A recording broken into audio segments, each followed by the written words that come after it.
ஏனெனில் நமக்கு ஒரே சரீரத்திலே அநேக அவயங்கள் இருந்தும் எல்லா அவயங்களுக்கும் ஒரே தொழில் இராதது போல அநேகராகிய நாமும் கிறிஸ்துவுக்குள் ஒரே சரீரமாயிருக்க ஒருவருக்கொருவர் அவயங்களாயிருக்கிறோம். ரோமர் 12 வசனங்கள் 4 மற்றும் 5. நாம் திருச்சபைக்கு வெறுமனே வாரம் வாரம் சென்று வருபவர்களாக இருக்க தேவன் விரும்புவதில்லை. நம்முடைய பங்களிப்பும் அதில் இருக்க வேண்டும் என்றே அவர் விரும்புகிறார். ஒரு சர்ச் அட்டெண்டருக்கும் ஒரு சர்ச் உறுப்பினருக்கும் வித்தியாசம் உள்ளது. ஒரு சாதாரண அட்டெண்டர் நான் என் போதகரின் சபையை நேசிக்கிறேன் என்று கூறுவார். ஆனால் ஒரு உறுப்பினரோ நான் என் சபையை நேசிக்கிறேன் என்று கூறுவார். ஒரு சபை என்பது ஒரு குடும்பம் போன்றது.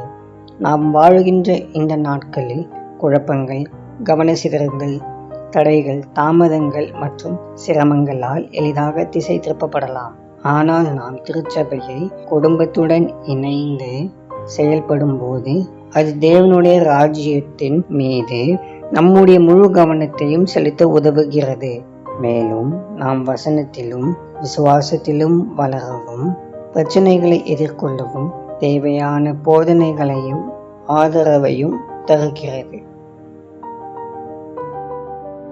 அன்பின் பரலோக தகப்பனே, இந்த நல்ல நாளுக்காக நன்றி. கர்த்தாவே, நீர் இதுவரைக்கும் செய்த உதவிகளுக்காக நன்றி. ஆண்டவரே, நாங்கள் உம்மை நேசிக்கவும் உம்முடைய திருச்சபையில் ஐக்கியமாயிருக்கவும் உதவி செய்யும். நாங்கள் சபைக்கு உறுதுணையாயிருக்கவும் கிருபை தாரும்.